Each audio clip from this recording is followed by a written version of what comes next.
I'm Veronica Marshall at the Capitol. This week on Senate Spotlight, the state's fight against fraud is creating some collateral damage.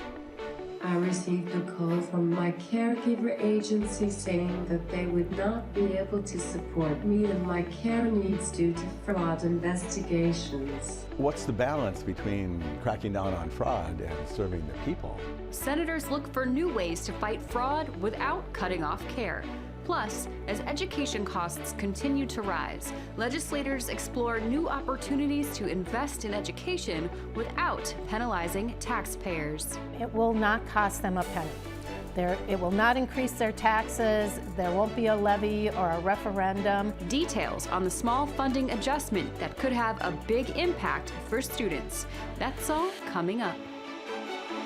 Senate Spotlight is produced by the Minnesota Senate and Senate Media Services. Nothing about us without us. The phrase means no policies should be crafted or passed without meaningful input from the people who would be impacted. That's why more than 100 Minnesotans with disabilities, supporters, and advocates came to the Capitol to rally for disability rights. According to the Minnesota Council on Disability, the #1 legislative priority this session is the need for fraud prevention and enforcement reform. The council says the state's fraud prevention efforts need to protect the people who rely on disability services and the workers who provide them while holding the right parties accountable. Senator Jim Abeler is aligned with those goals and has several bills out now that aim to perfect the process. Senator, I'm so glad to have you here. Well, it's great to be back. Lots is going on. Capitol, schedule is winding down, but there's a lot to do and a lot happening. Absolutely. So we are here to talk today about disability advocacy and rights. And I know this is something you've long advocated for. To that end, there was a committee hearing this year, and there was a testifier, Lydia Dolly, who shared their story about what happened to them when their caregiving agency was put on temporary suspension. Tell me what she had to say. Well, maybe you can find a clip of her. She's amazing. She has really a very advanced cerebral palsy thing, and it's inspiring. And so I met her in my office, and I thought, oh no, you need to go to the hearing. And so she has a communicator, and she has a wand, and she, with great challenge, she then does this and creates speeches. My name is Lydia Dolly. I work for the St. Paul Public School System, helping young adults transition into independent life. Her speech is, I'm smart. Just because I can't talk doesn't mean I don't know what I'm doing. She teaches a class, she's got a degree, she has a job, and it's just amazing to me, like, oh my heavens. And so we love Lydia, and so she came, and she was just a hit every time she's shown up. And so she's so, persistent and anyway committed. So without any warning, so she needs a lot of care to get out of her chair. And so on New Year's Eve, she was informed that because of a payment withhold, her provider was not going to be providing her anything. So her mom had to quit her job. And so for 2.5 months when we met her, she had not gotten any services. And which is kind of the whole big picture here. So, we'll talk about the fraud in a little bit, and even the arrests yesterday, the raids yesterday. But what's the balance between cracking down on fraud and serving the people? And it is not easy. It's not an easy balance, but we have to hit it. And so she's a case in point about what can happen if we, take somebody's services away. And there's called Safe Transitions plan that DHS has that's not running on all cylinders yet, and greatly concerning to me. You said she's one case in point. How many other Minnesotans are being similarly impacted? Well, sadly, a lot. Just in the paper from Sunday, there was a front page article about they rely on state programs caught up in the fraud crackdown. Front page. The Ombudsman for Disabilities talked to us and gave a little report and talked about there could be 5 deaths to this already. There's people that are homeless, and at least 26 people may be homeless, and other services being suspended, and nobody wants that. And you know, we started this thing. I've been in office, well, pretty long, 27 years, you know, right when you get a real job. Still part-time, still my practice at home and other things that I do. But so in 2018 and 2017, as the new chair of the Human Services Committee, we had hearings about fraud. Child care, PCA, a fellow named Scott Stillman appeared, and the approach of the department then was like, yeah, nothing to see here much, and you know, we're pretty squared away, and more discussions by a lot of us, like, what are you doing? And little nits here that they would accept.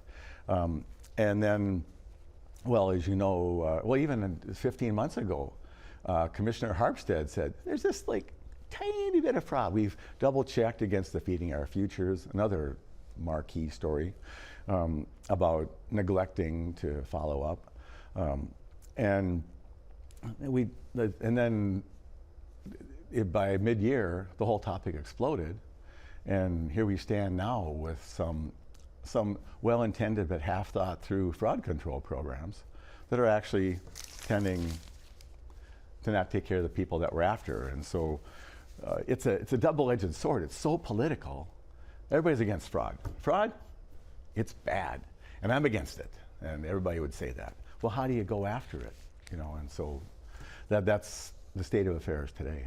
You have a plan to go after some of it. Ms. Dolly was here to advocate on behalf of Senate File 2939, which would enact the Home Care Stability and Accountability Act. You're a co-author, so tell me about that bill. How would it help people in her situation? Well, and it's actually part of a larger effort. There's a lot of small efforts, and I'm trying to get it put together, and there is a bill called Senate File 4222, which is going to be the collage of all of that. And so the Hippocratic Oath is, above all, do no harm.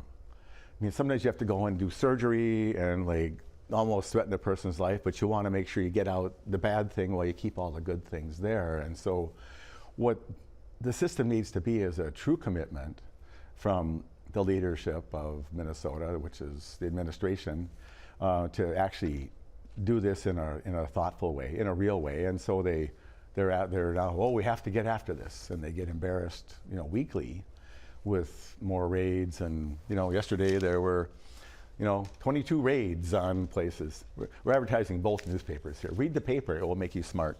But so that was just yesterday, and then they can't even agree on who was in charge of the raids. Like, oh, we helped. No, they didn't help. And like, but what about the work? What about the more than $1 billion? How much has been stolen or lost? At least $1 billion, maybe as much as a gazillion. And no one really knows. Is a gazillion a number? Anyway, and so then one side said, well, it can't be 9 billion because this, and nobody really, it's hard to know. And so when you have a group of providers that are providing a service that's expensive, like the autism providers, those cases might cost $200,000 a year. And so to help the children to actually treat the autism and maybe move along in a more, you know, traditional life. So you have all this money, and Mr. O'Malley came in, Tim O'Malley, the governor, hired a czar who he made a report, and his view was that everybody's crooked. And so 10% are honest, 10% are like just rank thieves, and 80%, if you gave them a chance, they'd keep the money, which is not correct. Maybe in the 10% thievery side, there's a few percent who would take whatever they could get, and a few that are unscrupulous. But most of the Medicaid providers are really good. So how do you regulate a bunch of really good ones to find all the bad ones? And when we did the Feeding Our Futures money, which is legendary now, part of the problem with all that kind of money in COVID, we got $84 billion to Minnesota from all funds. You probably got $1,400, your viewers got their $1,400. That all adds up. The county's got hundreds of millions. And what happened then is $100 million used to be a lot of money. Now it's like, oh, that's just a drop in the bucket. And the people at home are like, that seems like a lot to me. And so Aisha Gomez, who's the tax chair in the House, was quoted about how sloppy the money was passed out. Well, we wanted to get the money out. We knew there would be some problems. To me, that's an intolerable attitude. And when the administration finally woke up to this, and I'm not here to be political about this, I'm just here as a guy saying, how do we protect the people who need the services and how do we get the criminals? The way to do it is with a collaborative, thoughtful process. And that's what I've been urging all along. And so you crack down hard on those who are fraudulent. You put them in jail, you kick them out, whatever you can do to realize that that's a terrible thing. And we're in the middle of that process now. And so what the bill we have that we're working on a bipartisan basis is to add more protections, more scrutiny, but also to create due process. So if you're innocent, then actually you can go back to work and not leave Lydia and others languishing. And it's dicey, but it's really important. And if there's any error at all that the governor and his folks did, they didn't work with providers. They cooked up some ideas. They felt the pressure, and then they got a lot of fraudulent people, but they caught up some of the, dolphins in the tuna net. If you remember Chicken of the Sea, which dolphin safe tuna. And so you want to make sure you protect the innocent clients in particular and the providers that you want to do this service. This session, your bills are bipartisan. Does that give you hope that we can address these issues quickly? I think so. Well, quickly. We have 2.5 weeks left. I'm optimistic we can get some things done. It's when you wade into a political arena where this topic is so sensitized, it's hard. And at the end of the day, everybody and every party is going to go like, I cracked down on fraud. And then someone's going to say, no, you didn't crack down hard enough. And that's the hard part.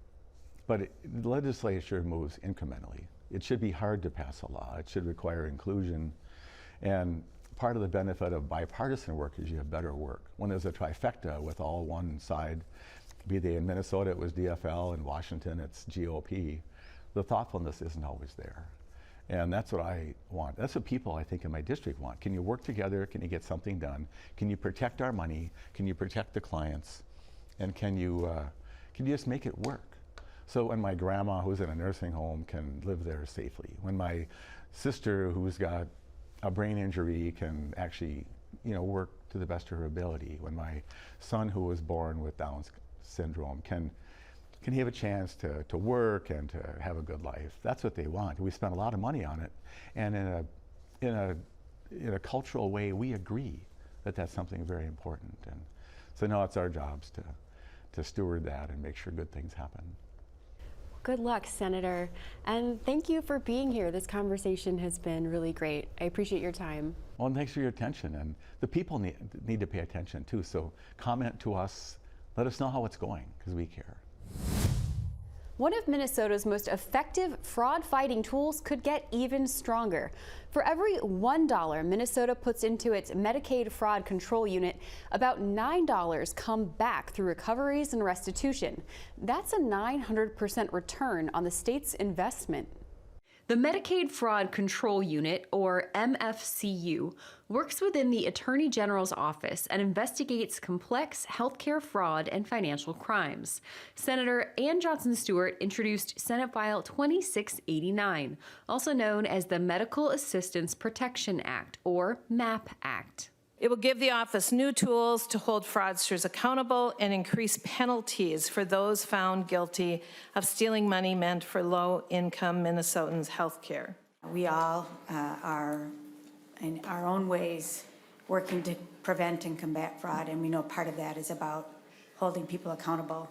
And we need a Medicaid fraud unit in the Attorney General's office to do that job. The bipartisan bill would expand the unit's staff from 32 to 50 people, allowing it to cover its increased workload.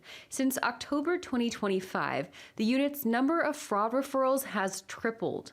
The bill also expands the MFCU's investigative power and increases penalties for fraudsters. But it comes with a cost.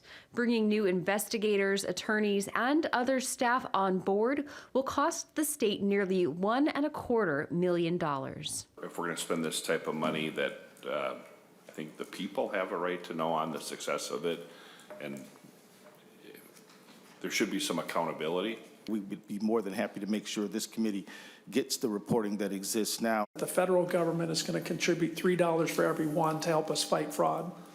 Again, federal government contributing $3 for every one from the state to fight fraud.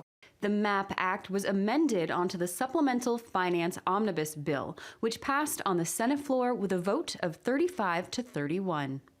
A fraud-fighting bipartisan effort that started in the Senate now moves forward in the House. Senate File 856, a taxpayer watchdog bill that would establish an independent Office of the Inspector General, or OIG, passed out of the House's Ways and Means Committee.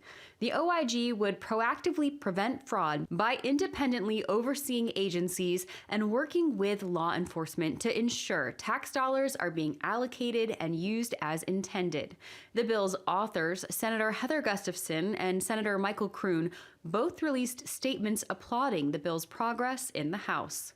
The Senate previously passed the bill with bipartisan support on a vote of 60 to 7. The bill's next stop is the House floor for a final vote, and if it passes there, it heads to the governor's desk.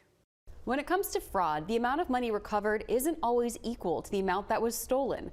Recovery rates can often just be a fraction of the total losses, but a new bill hopes to change that. So for instance, Feeding Our Future, of the $300 million that has been stolen, about 25% of the money is being collected in the criminal arena now. This would allow the Department of Revenue to collect this money and get the taxpayers' money back. It's called the Take It Back Act. The bipartisan bill, Senate File 5032, would create a 100% tax on money obtained through fraud against public programs, effectively forcing individuals convicted of fraud to pay back every dollar that was stolen. The recovered money would then go into an account for income tax relief. The bill passed out of the Senate's Taxes Committee and now waits to be heard on the floor for a final vote from the full Senate. This year is the 250th anniversary of the signing of the Declaration of Independence. The Senate's education leaders heard testimony on the importance of the historic moment and what it means for the future. 250 years ago, our founders declared independence and put forward an extraordinary idea that government derives its power from the people. Students are being reminded that democracy is not something we inherit automatically. It is something every generation must learn, must practice, and strengthen. And that is ultimately why public education matters so deeply to this moment. You have the chance to practice and strengthen our democracy and our education system this November. Minnesota's permanent school funding formula isn't as old as the Declaration of Independence, but it's close. The fund was established in 1858 and hasn't changed since then. Now, Senator Mary Kunesh wants to modernize the funding formula, but she can't do it without your help at the ballot box. Senator, it's a pleasure having you here. Oh, I'm happy to be back. All right, well, let's start with an education success. The Minnesota Department of Education just announced there was an all-time high student graduation rate of nearly 85%. So we know legislature has so much to do with education. So talk to me about how you guys helped us get there. Sure, I would be happy to. I'm so proud to see the gains that we have made in that graduation level, especially with our American Indian students, our African American and Asian students that have always sort of lagged behind. And I have to say that Senator Swedzinski, who's the chair of education policy, and I'm the chair of education finance, the two of us have been really intentional about the work that we put forward around policy and finance to ensure that the dollars are getting to the classroom. The dollars are getting to where the students need them most. And we have seen since COVID in the last couple of years, the issues around mental health have really been significant. So we've been able to put dollars into mental health, not only for the students, but for the staff. The staff also have a hard job, and the way that we have been able to support our staff, I think, is really showing in that graduation level, and then also the well-being of our students. We're seeing a little bit better, or we have before January, but again, we'll continue to work on getting those dollars where they need them most. Well, to that point, you have a plan to get more dollars into the classrooms and to students. You have a bipartisan bill, Senate File 3593, which would amend the state's constitution to modernize school funding by adjusting how the permanent school fund distributes money. I hadn't heard of that fund before, so can you give me some background on that? Sure. I am really excited about this, and it is so bipartisan. I hope the people of Minnesota will vote yes in November for this constitutional amendment. But when we became a state in Minnesota, the federal government allocated millions of acres of land in Minnesota and across other states west of the Mississippi to be used specifically to generate dollars for public education. And so Minnesota has used those lands well. Some states have totally sold those lands off and have nothing now. But Minnesota, of course, is a very rich mineral state. And so they were able to create a fund that would generate dollars from mining and timber, license, for those sort of things. And to this point right now, that school trust fund has about $2.3 billion in it. It's really been generating dollars significantly over the last 10 years. In the meantime, it has never been updated as far as how we are using those dollars, investing those dollars. So we created a task force last year, or in 23 or 24, and last summer they went through, they looked at it, the team did it, the state budget office went and looked at that, and they came up with some suggestions around how to better invest those dollars, but then also how we can start drawing a little bit more money out of that corpus of the fund while we're still preserving the future dollars for students down the road. How much does the policy currently distribute to school districts or per student? Right now, and think about this, we've been a state since 1858. We are generating $74 per student, which doesn't seem like a lot. But that's because we've been kind of tied to how much we could do it, because that was just interest and dividends that we've been generating dollars from for our students. What we would like to do is open up that constitutional amendment, allow for more flexibility in how it's being invested, and going from 2% generation to the students to 4.5%, and that would generate about another $54, we figure, which would move it up to about $122 per public school student. And the really great thing about this constitutional amendment, it also allows us to go back and look and see how things are going, but in the future we might be able to generate a little bit more, always preserving that corpus. And I want to hear a little bit more about why change that distribution percentage now, because I've heard you say during committee, like, the fund is growing a lot, right? Yep. Well, we are always struggling to meet the needs of our students in our schools in education. The cost of educating our kids is going up, and so this is an opportunity, an incredible opportunity for people in Minnesota to vote yes on this amendment. And at the same time, it will not cost them a penny. It will not increase their taxes. There won't be a levy or a referendum. This is, I don't want to say free dollars, but these are dollars that we have sitting there to be used to educate our students. And it's a great way to show and support our schools and our teachers. In committee, the question was asked, is this worth doing? So if we're going from like 74 per student to around maybe 120 per student, is that enough to make a difference? It's not enough. You know, I don't know that we will ever fully fund our schools, but it will make a big difference. That difference can be an additional teacher or two in the classroom, depending on the population. It might mean that they're able to keep programs or curriculum that has become more and more expensive. And so every penny that we can use to invest in our students is well worth it. And again, this is a way that we can do it at no cost to the taxpayers. And I also heard during the committee meeting when you were talking about the findings of the task force that 4.5%, it might sound scary to people to change that we haven't made since we became a state, but that's actually rather conservative. It is, you know, in looking at the funds through the task force, there was a discussion around what would the increase be? What would be the most comfortable amount to increase those dollars with? This is the first time we've opened up that constitutional amendment. This is the first time that we are looking at how we can increase it.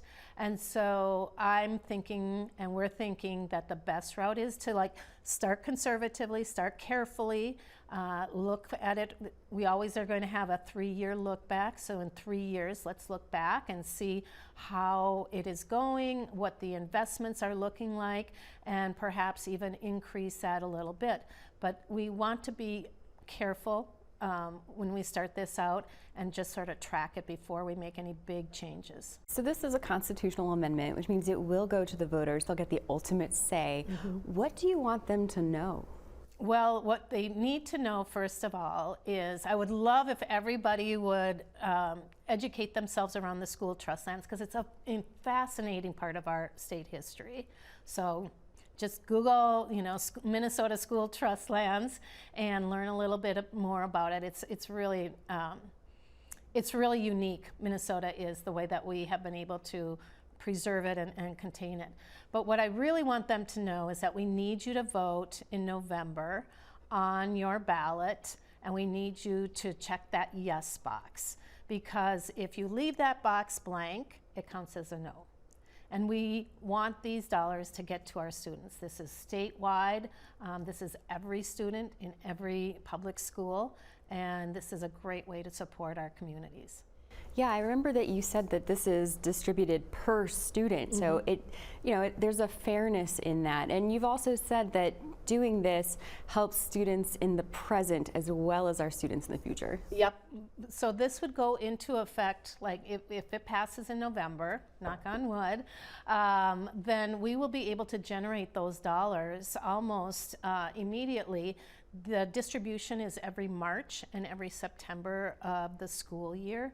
And so this is a way for schools to also be able to budget and know that that chunk of dollars is coming. So if they have a program that they want to allocate those to, if they are able to retain teachers, or looking to the future to say, oh, now we can add more teachers to our school, this is a great way to help support that and give them that security. Senator, it's been a pleasure having you here. Thank you for your time. Oh, it's been really lovely. I could talk about that constitutional amendment all day long. Thank you.